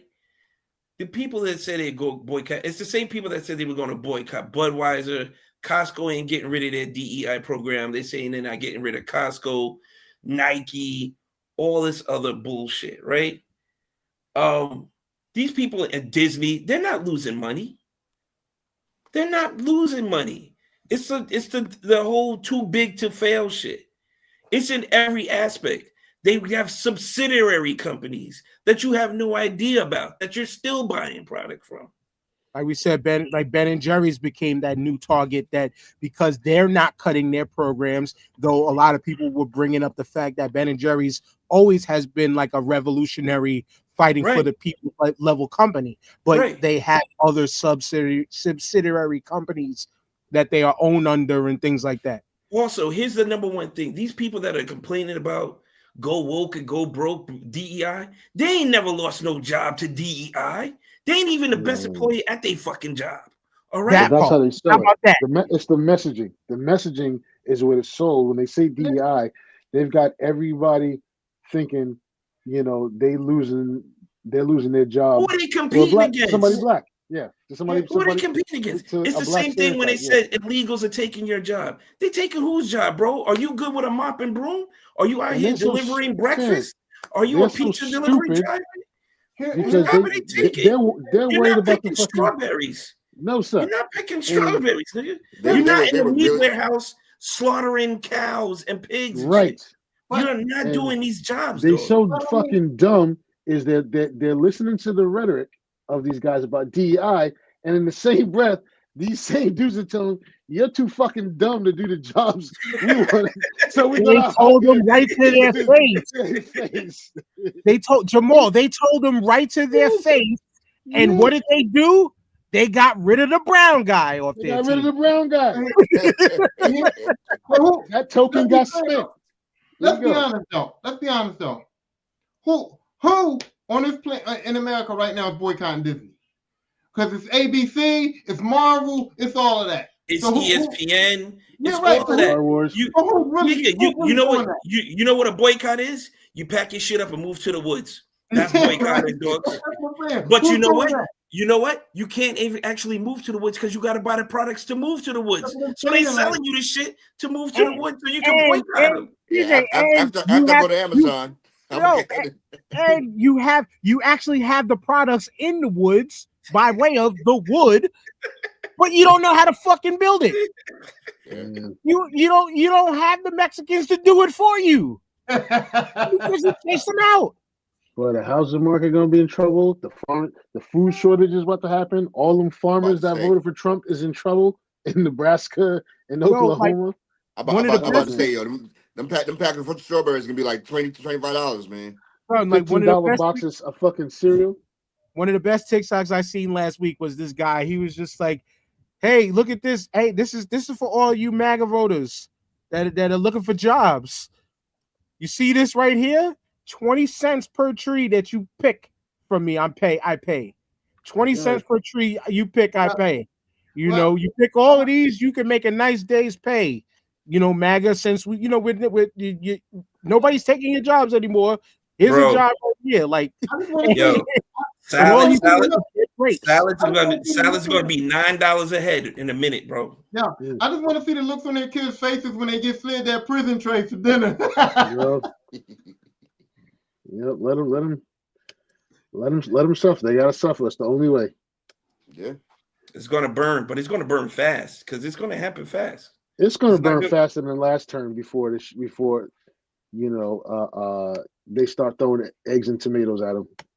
And then the infighting is going to get. That's what I was just getting to. They're about to throw darts at each other, crazy right now. This motherfucker up there throwing Nazi salutes, and they trying to gaslight people, telling them that's not a Nazi salute. Then he ends up at a conference for the German far right party today. After it said it's not a Nazi salute. The fucking the cognitive dissonance is fucking crazy. It's comedy. So, and now they said this dude can't get an office. The chief of staff is not allowing him to get an office at the White House. So that fighting's already started. It's literally trolling the whole country. He's just trolling the whole entire United States. It's not even that. He's doing what the people who invested in him asked him to do.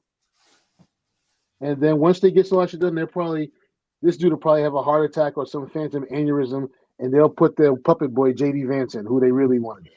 I was gonna say, man, by that time, a lot of that shit is arrogance too. You know what I'm saying? Because he knows he's the richest man in the world. He feels as though he can't be touched. He can do whatever the hell he wants, and that's what it is. Well, he's arrogant. His grandfather his grandparents were ardent Nazis. He spent a lot of time with his grandparents. This motherfucker grew up in apartheid South Africa. Yeah. So you know what his vision is on people of color.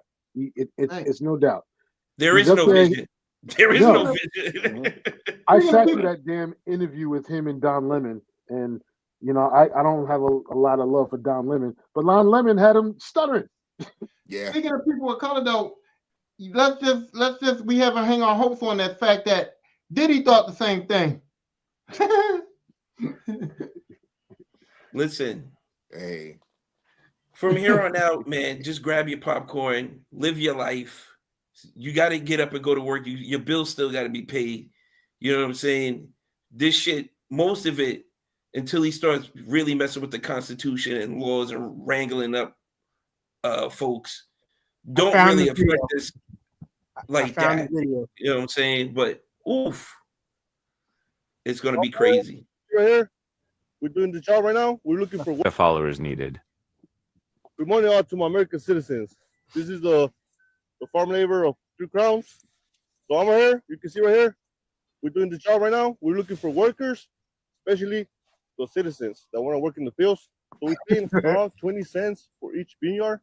So you make 20 cents right here. You do 20 cents here, and you keep on going on. You want to earn per hour, you'll be making minimum wage. Okay, for the first 100 people that come and apply for me, I will give you guys a free hat with my logo. Guys, God bless. You know what I'm saying? Like this is where we're at now. Like I thought they were taking all the jobs. Man. $10 avocados, man. I'm calling it. It's gonna be worse than that. It's gonna be worse than that. I don't like avocados. I seen a video of this guy. He made a valid point, in my opinion. He said, Trump got 72 hours to fix this, more like 48, to say none of the farm workers are being deported.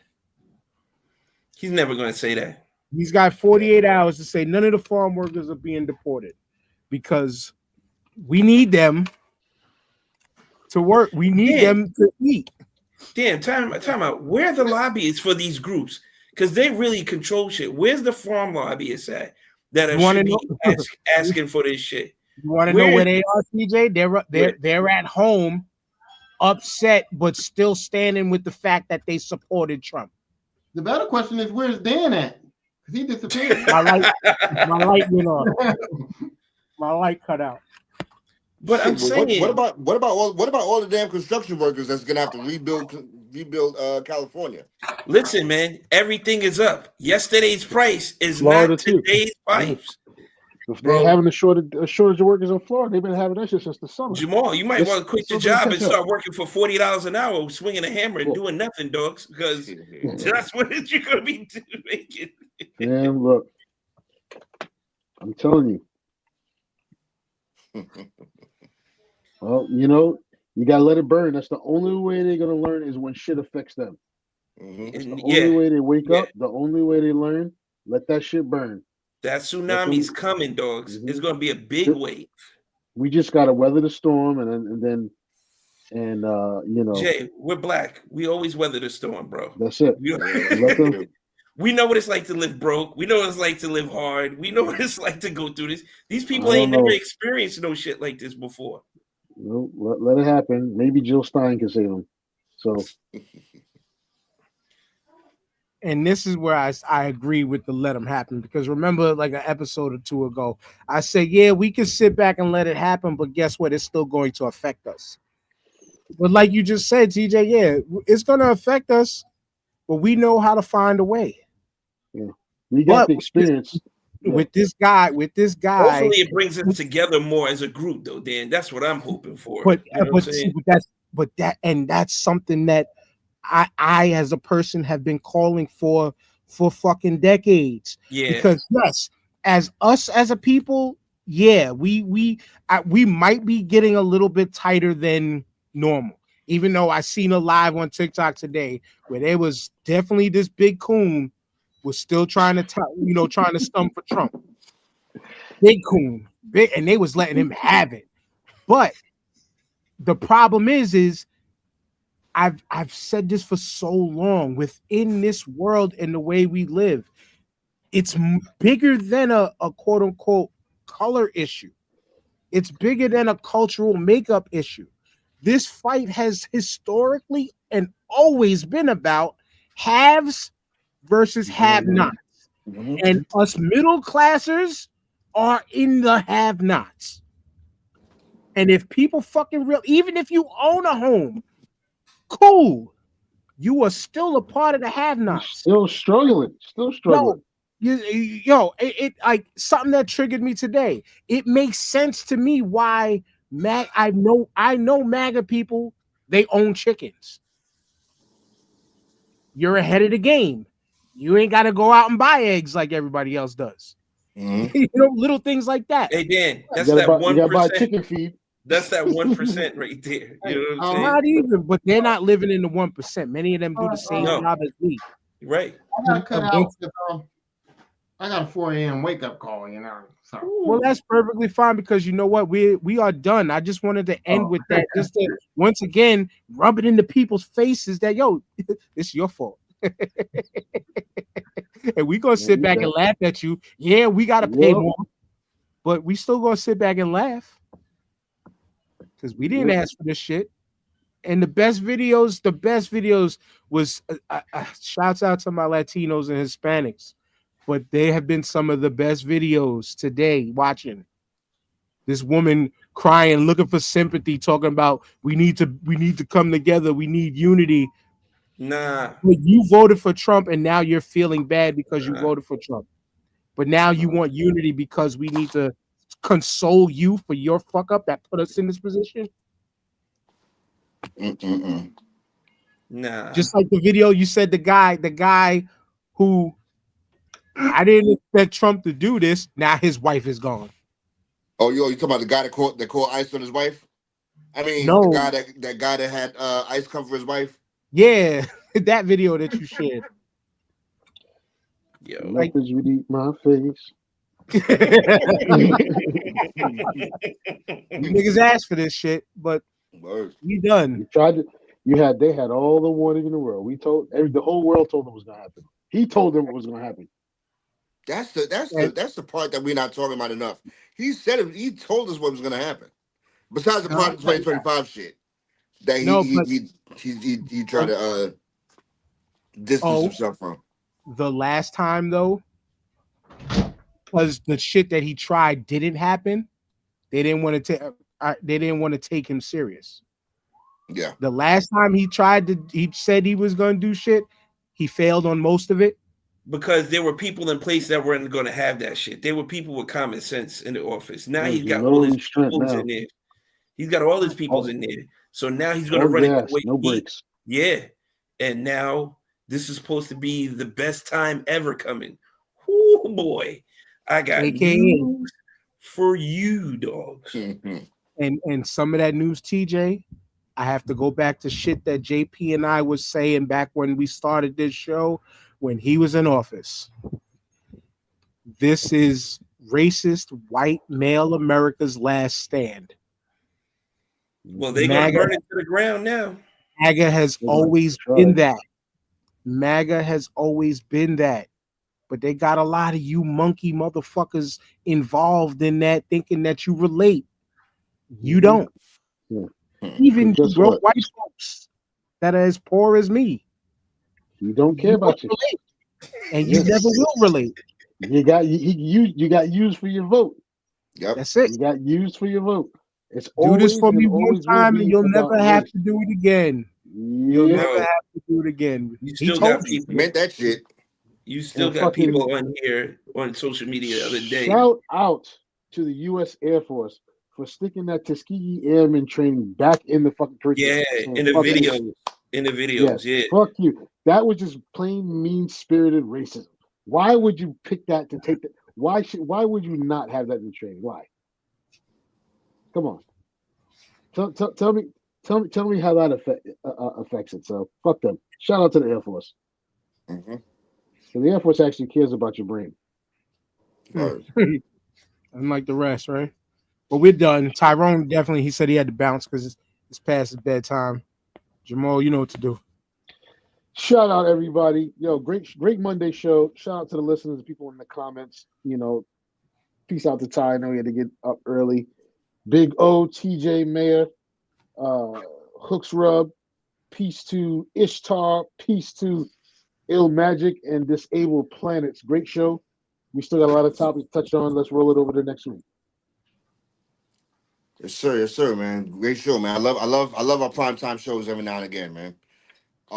Shout out to my partners in crime right now, TJ, Jamal, Tyrone, Dan.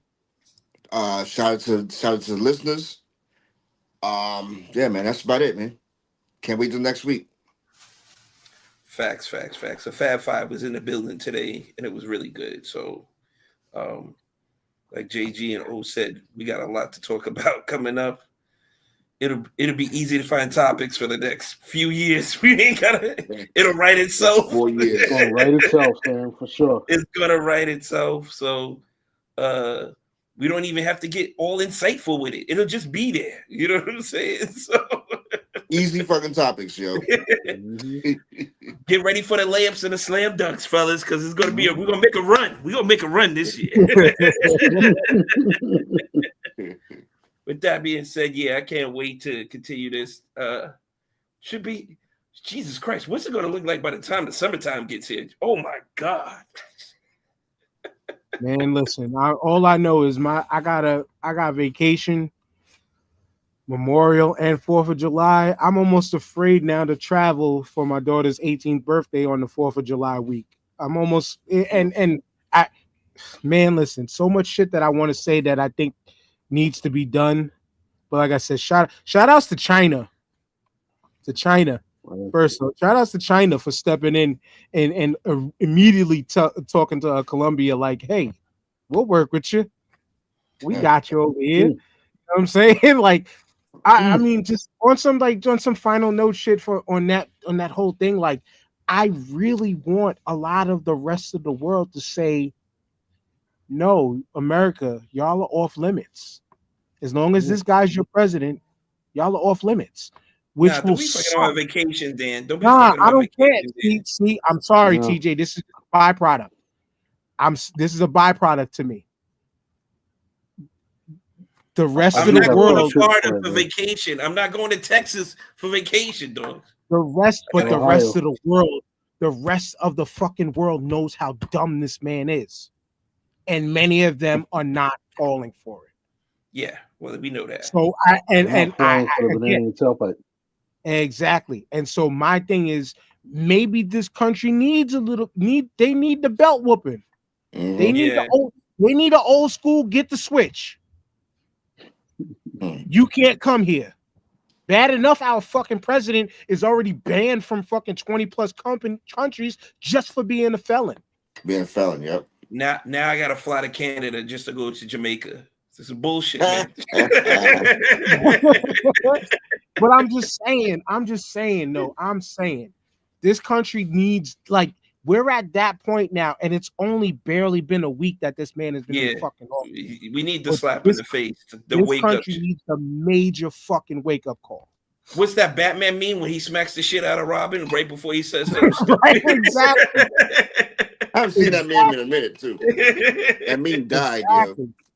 And everybody. He said he was going to lower. And have everybody in MAGA country do the Spider-Man meme. Yeah.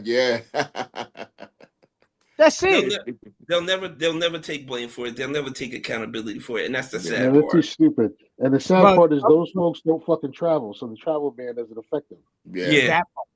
But some of these people are feeling it now. But it's like, cool, that's a nice sentiment. Too late now.